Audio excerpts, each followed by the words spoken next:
Hello, I'm Nick Liard. And I'm Mark Gentili. And this is Pints Politics, and we are joined by a Liberal MP and a candidate for the Liberal Party, Paul Lefebvre. And in spirit of this video and podcast, we are going to order up some pints. So we've already done it. We're going to bring them in now, and then we're going to explain a little bit about what we ordered. That sounds good, Nick. I am not a beer drinker, so this is a crapshoot for me. Well, I feel like we should have called it wine and something. Wine? Yeah, there you go. Oh, and here we go. There you go. All right. We'll start with the guest. What did you order? So I ordered the 46 North Brewing.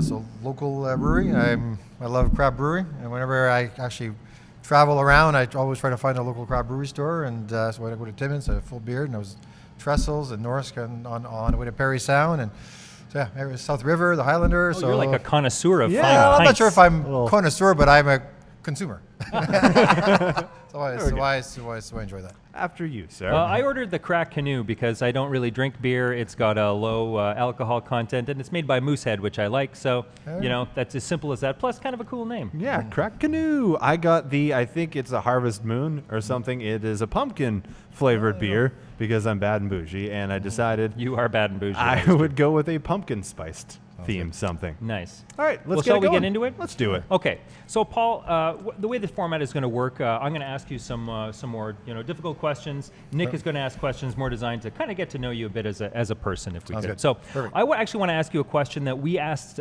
Justin Trudeau, your leader, when he was here at the end of September. And he dodged the question. So I'm going to put that question to you. We asked about electoral reform. Yeah. That promise was broken. Not much effort was made to actually deliver electoral reform. You may dispute that, but I will address that for sure. And you also promised to balance the budget. Neither of those actually materialized. So I guess why should Canadians trust that the Liberal Party is going to deliver on the promises this time around when some fairly major promises that were part of the campaign in 2015 weren't delivered? Well, certainly, first thing, 92% of the promises that we made were kept. With respect to electoral reform, actually a lot of work was made into it. Actually, there was a parliamentary committee that studied this for over a year, and there was no consensus, right? You had the Conservatives that didn't want to change, right? The Liberal that wanted looking at a preferential ballot, and then we had the NDP and the Greens, and the Bloc looking at more with respect to mixed proportional representation.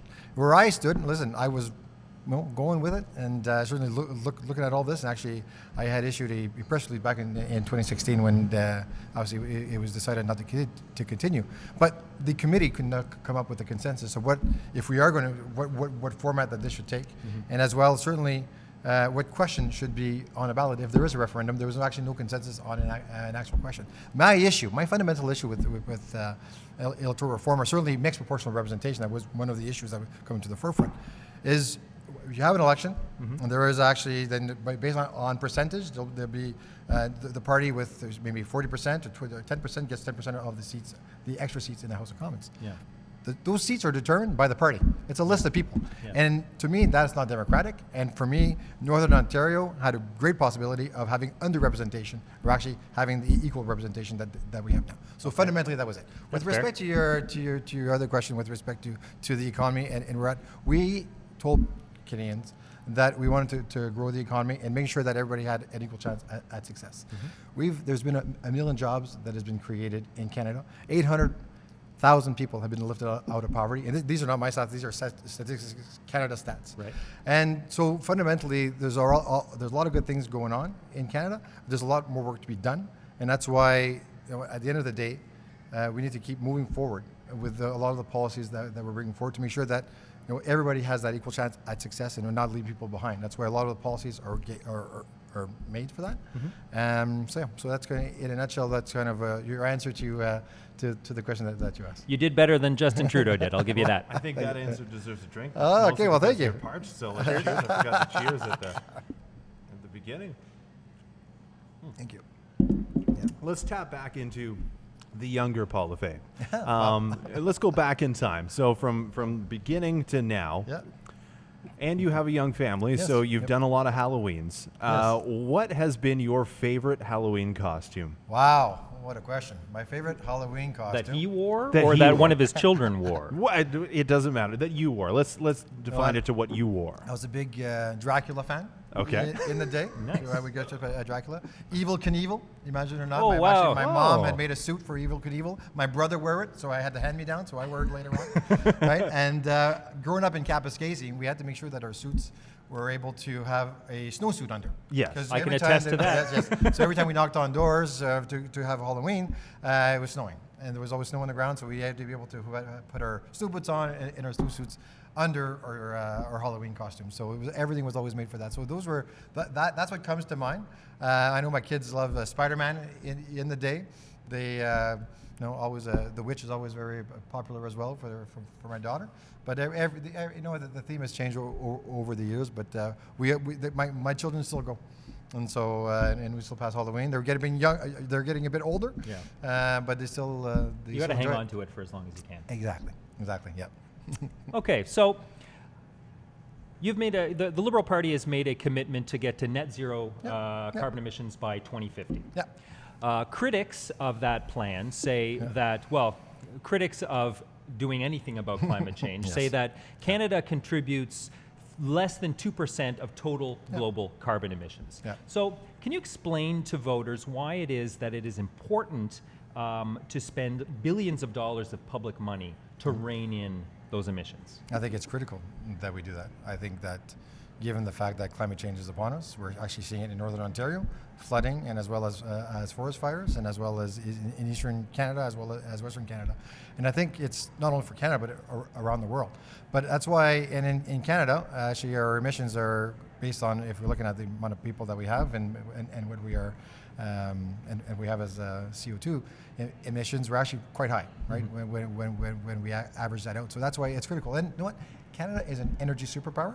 However, we have the ability as well as to help the world actually transfer into a green economy. And Sudbury, to me, is the epicenter of that. Yeah. Basically, we need minerals and metals for our low carbon economy to put it into our batteries. And for me, is that, addressing climate change, we actually be creating jobs at the same time, and Sudbury, it can actually benefit a lot from that.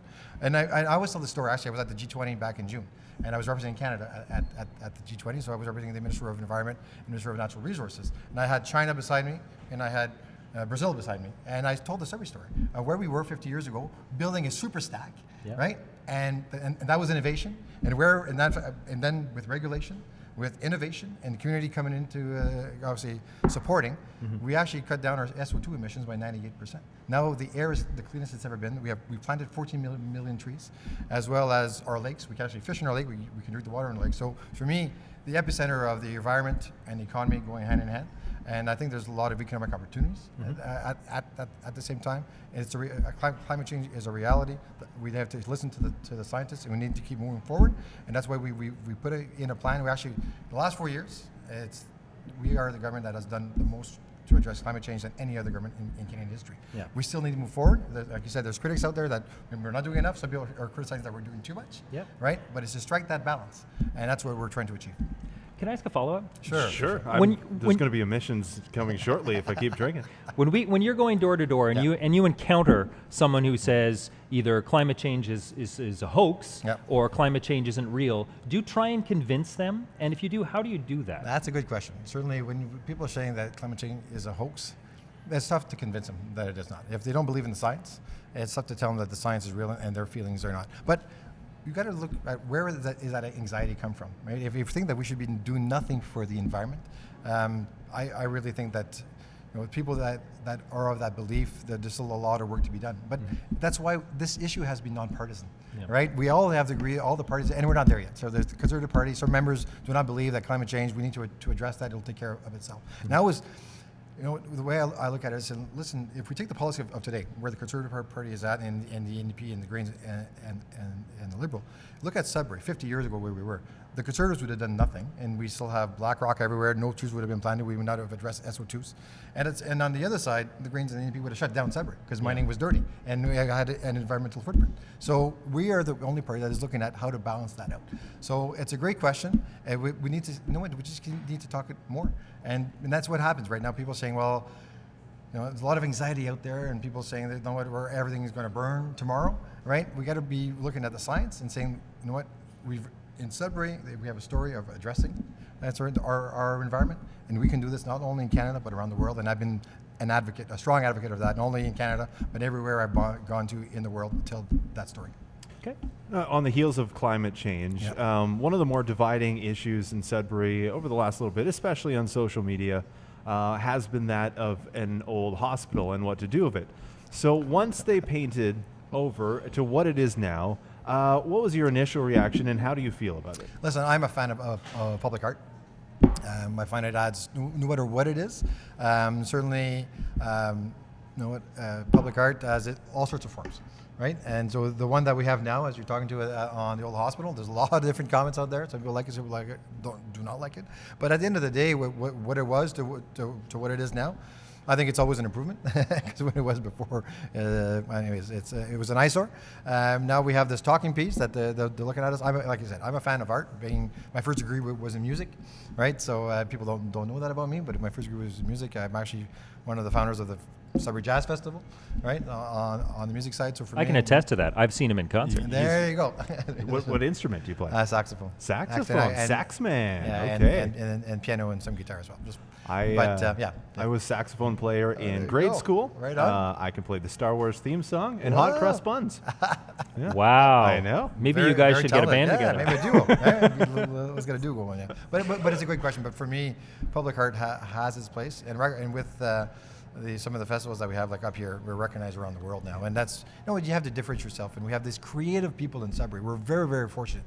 We are a city of inventors and a city of creators, and that's just we're giving them these opportunities to express themselves, which I thought is awesome.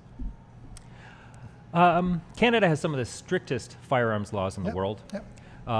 Your leader, Justin Trudeau, has brought up a plan to strengthen or stiffen those laws, make assault rifles more, or ban them in essentially. However, most urban gun crimes are committed with illegal weapons. Yep. Most murders and gun crimes, according to StatsCan, are committed with long guns and are crimes of passion. Now, if that is the case, why is the Liberal Party, critics of this say that the Liberal Party is attempting to attract urban voters with an assault gun ban using laws that punish more rural people. Do you agree or disagree with that criticism? I disagree with that criticism because in rural Canada, some have assault rifles, but the only place that you can use an assault rifle is at the gun range, and you can't go deer hunting with an assault rifle. I'm a gun owner. Actually, I hunt. My kids hunt. I actually organized 12 boys from my son's hockey team a few years ago to have their PL. Right, so Were they better shooters outside than inside? Yes, they didn't miss the net.